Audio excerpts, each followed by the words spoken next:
Hello and welcome back everybody to the Foodbuild factory, where after quite a bit of an absence from the channel, we are today going to take a look at Hornet. That's the girl you can see on screen right now. And as always, I'm going to show you some gameplay in the first half of the video, and in the second half of the video we are going to take a look at the perks, mutations, equipment and everything else.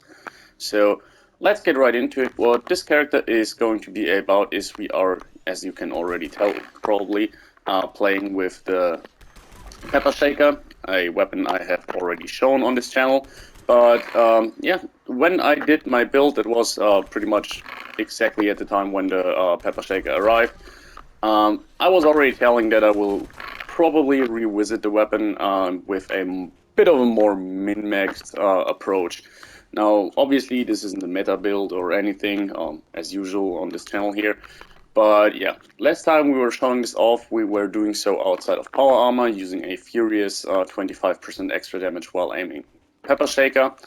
And yeah, one thing I was sure I wanted to do when I was revisiting the weapon was to use it in Power Armor, because yeah, having extra accuracy and more importantly armor penetration from the stabilized perk, which you can utilize when you are in Power Armor. That was quite important, in my opinion, to make a difference here. One thing I have not had in mind back then was the fact that I was using this weapon in vats, which, as you can see here, we are doing currently.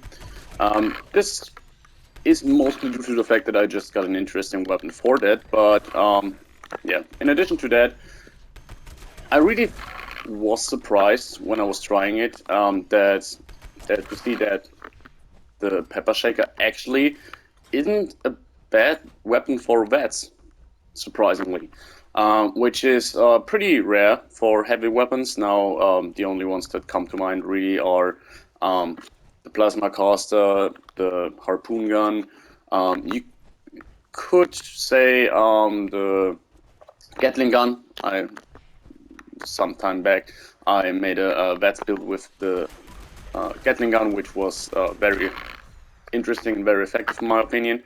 But yeah, it's definitely not the standard approach to say you're going for a vats build when you're using a heavy weapon, and especially with this kind of weapon where you have to already make some sacrifices and compromises because you're investing in so many different stats.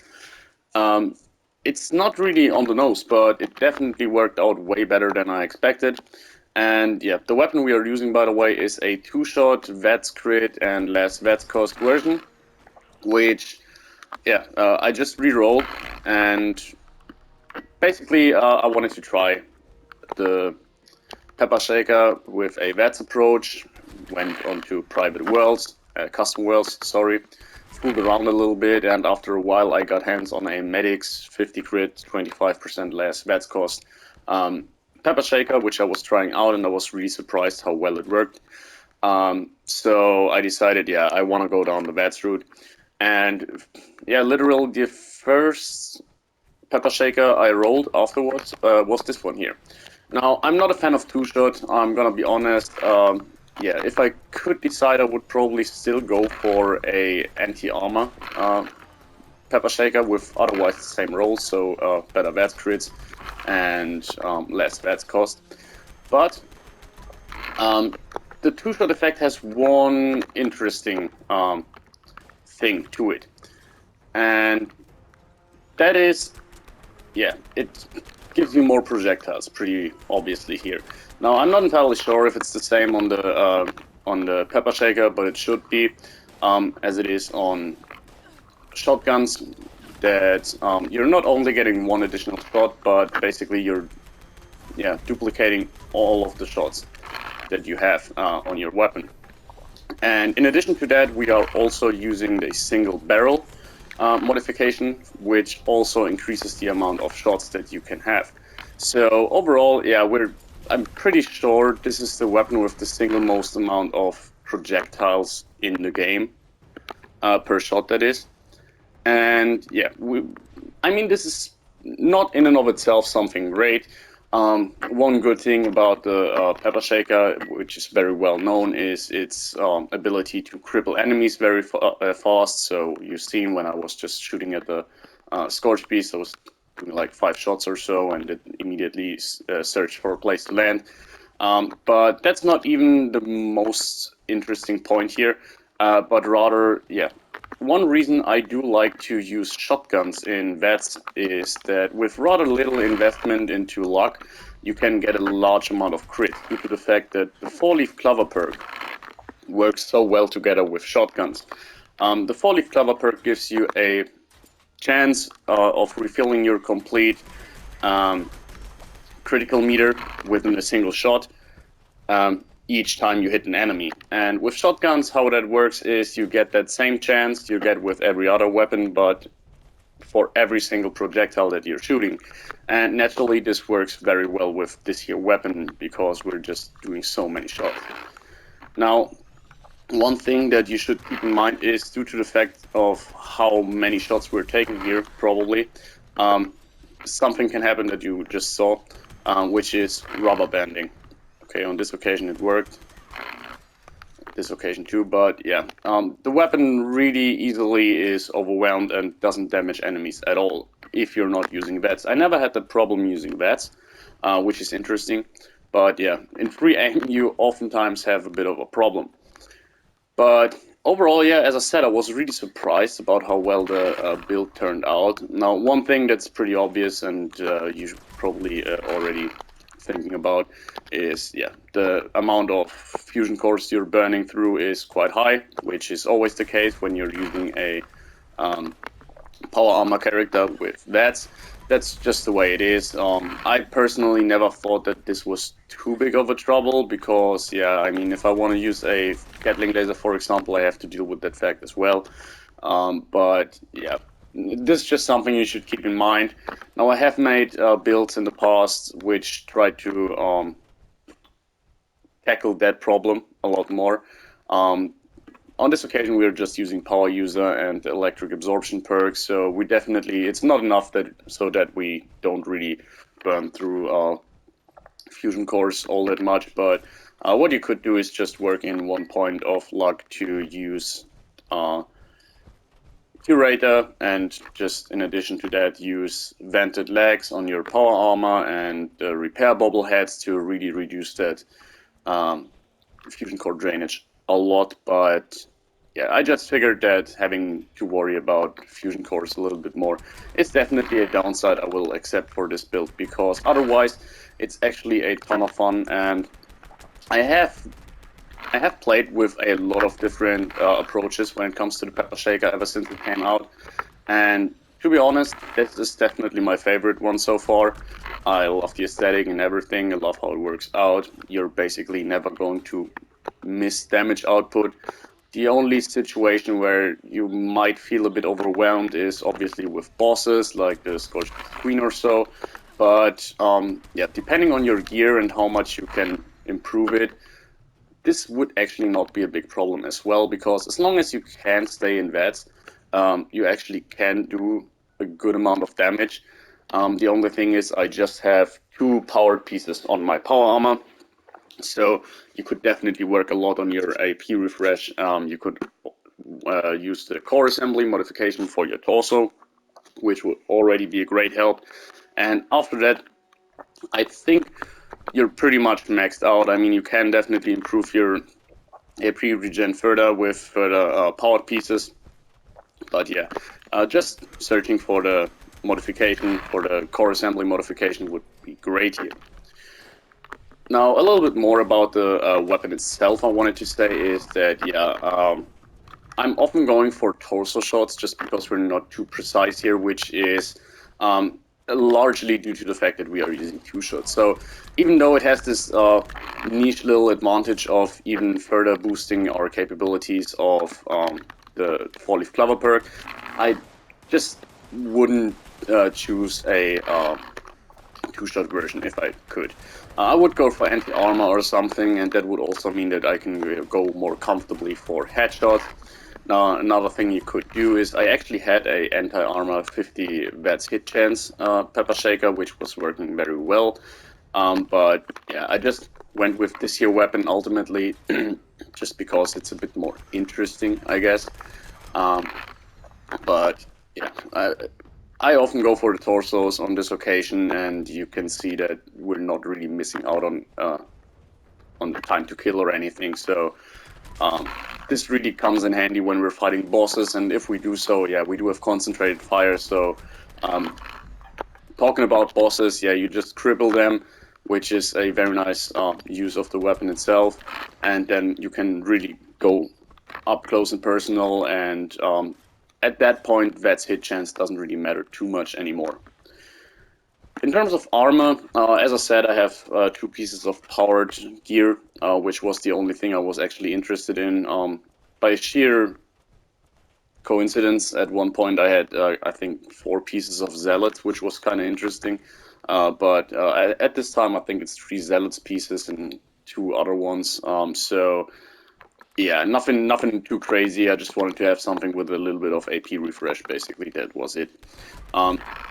We do have Xl1 Power Armor, and yeah, on the arms, the torso, and the helmet, we do actually have the prototype skin, which isn't really a skin, but actually the standard version of how you get the power armor if you craft it, or if you get a legendary one from a drop, which was always interesting to me. I thought that this was one of the best looking skins for the Xl1 actually, but you never see someone walk around with it, because basically what is happening is once you put any skin on your Xl1 Power Armor, you can never again have the prototype skin on it, as far as I can recall, because yeah, you can just go back to standard, at which point you will have this standard metallic kind of look, but yeah, the prototype isn't a listed skin. It's just if you craft the weapon, it appears like that, but otherwise, yeah, you won't see it again. So that's a bit odd.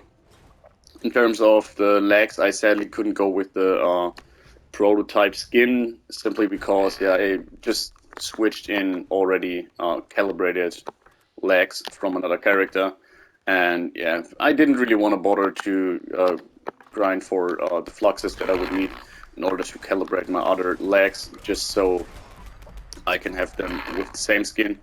But yeah, I think the Atomic Onslaught, I think it is, paint works very well.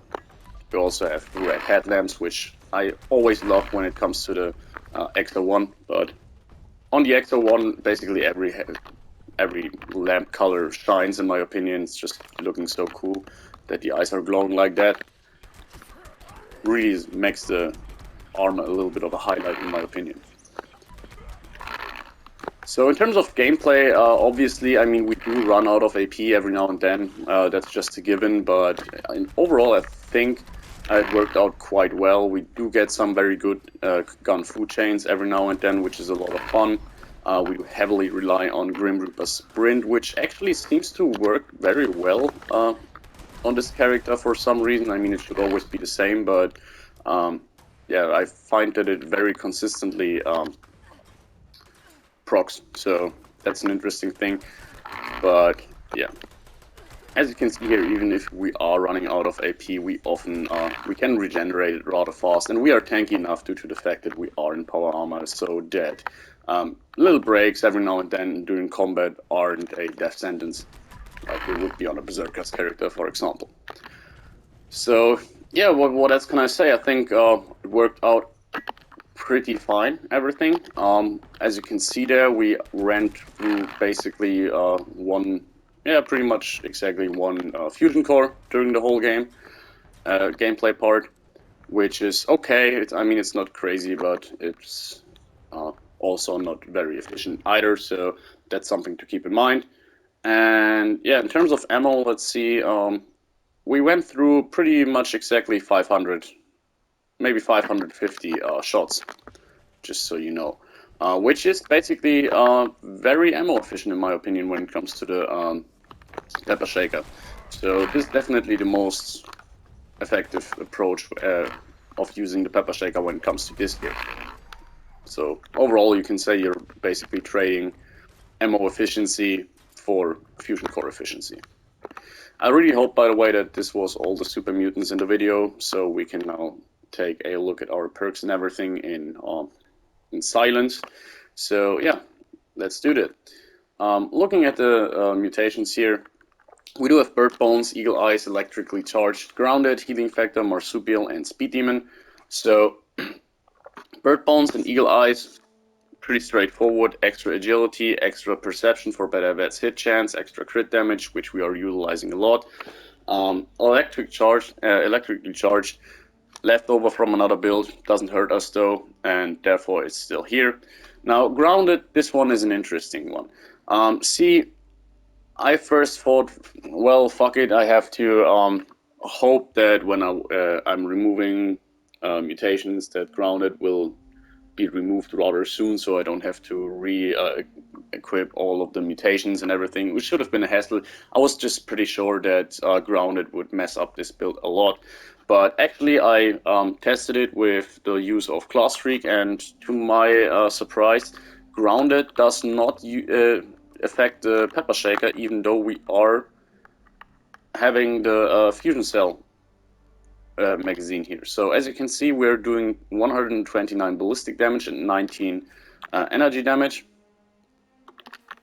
Not at this point. And equipping Class Freak, we're at exactly the same. So yeah, that's a nice little surprise here, which I didn't really suspect. So yeah, you can use Grounded.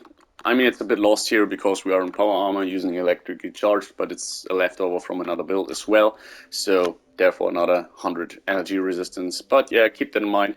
I'm guessing it would probably be the same with the Plasma modification for the Pepper Shaker, if that's what you want to do. Then we do have Healing Factor, always hit or miss. On this occasion, I really wouldn't use it if I wouldn't already have it on my character here. But yeah, we're not really using chems too much, so health regen, yeah, it's nice to have, not necessary though. And lastly, we do have Marsupial and Speed Demon. So yeah, extra jump height, extra movement speed, faster reload speed, all very nice and pretty self-explanatory. Then we're going to take a look at the equipment, and here's the weapon, the 2-shot VATS crit and less VATS cost Pepper Shaker with the single barrel modification, laser gun magazine, and the gunner sight. Gunner sight, pretty important. I think that helps with AP cost. But other than that, yeah, I talked a little bit about the single barrel during the gameplay part of the video. It just gives us even more shots, more projectiles, and therefore more chances to proc Four-leaf clover. But to be completely honest here, that's probably overkill. Yeah, you can also go with the hex barrel or dual barrel for more damage. That's just something you have to find out for yourself. I just found it interesting and wanted to fool around with the single barrel. And yeah, basically this use here was one of the most on the nose ones once I was looking into the weapon a little bit more.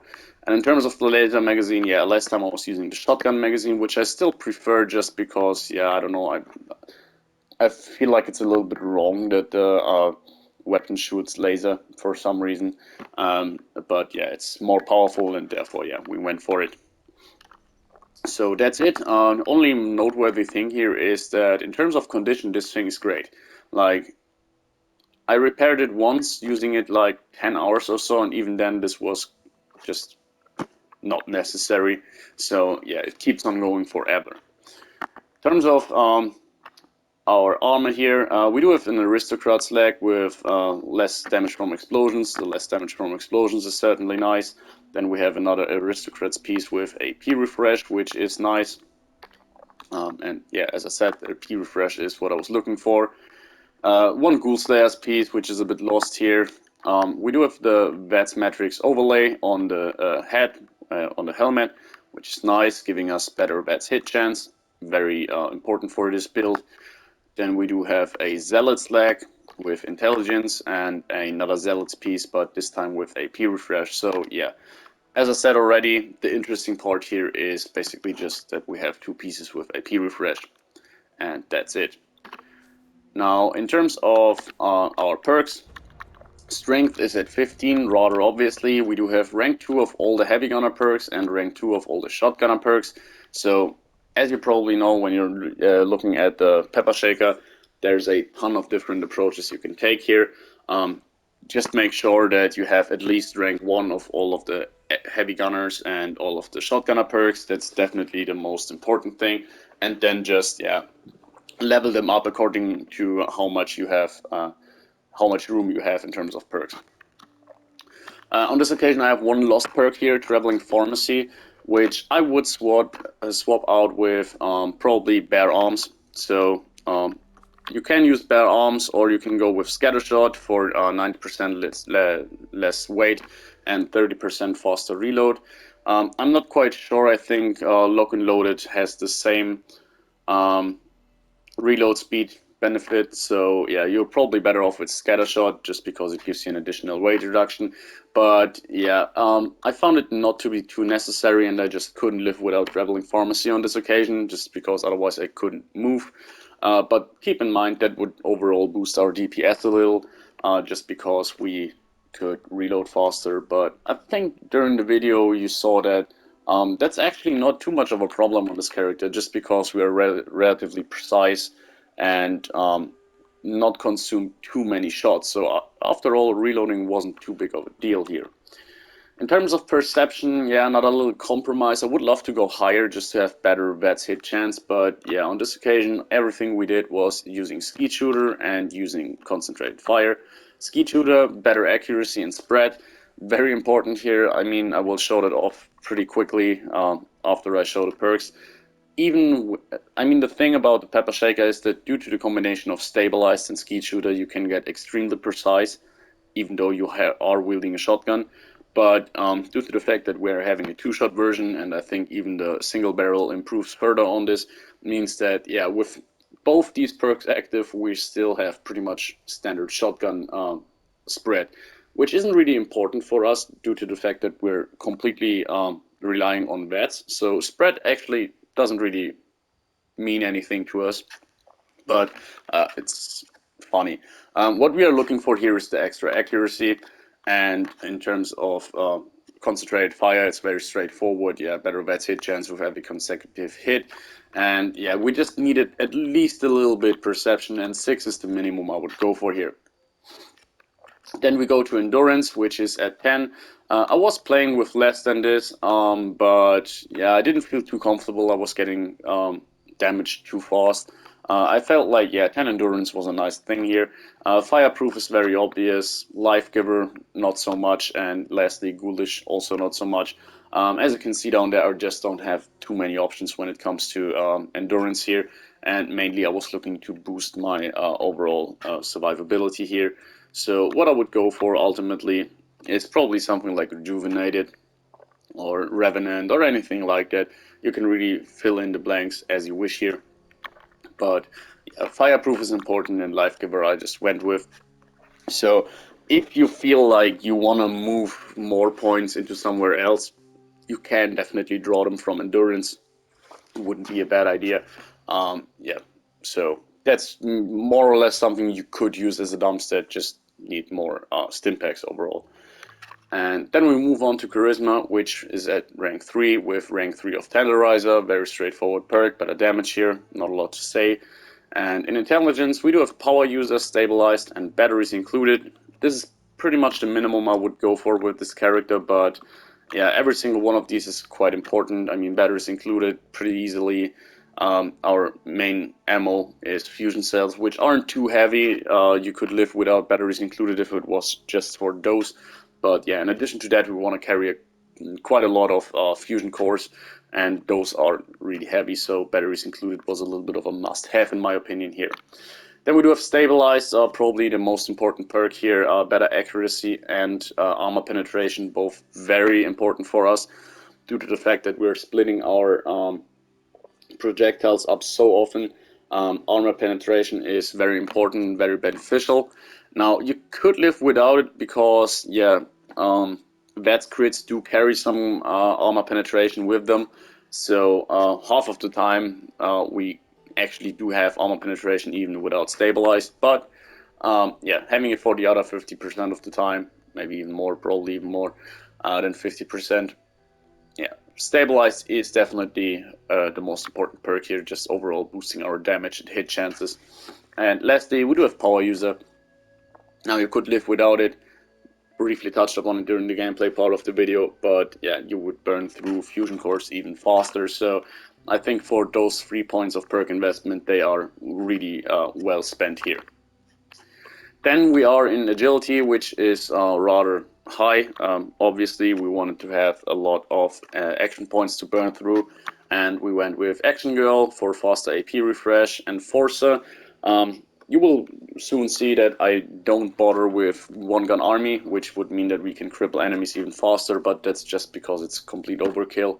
To be honest, you could just equip rank 1 of Enforcer, in my opinion, and you'd cripple everything with a single shot probably as well. So yeah, even rank 3 of Enforcer, in my opinion, is a bit of overkill, but we had the points, so we spent them here.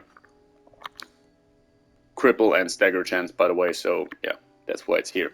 Then we do have Born Survivor at rank 3, rarely procs, but yeah, I usually don't bother going higher than rank 1 with this here.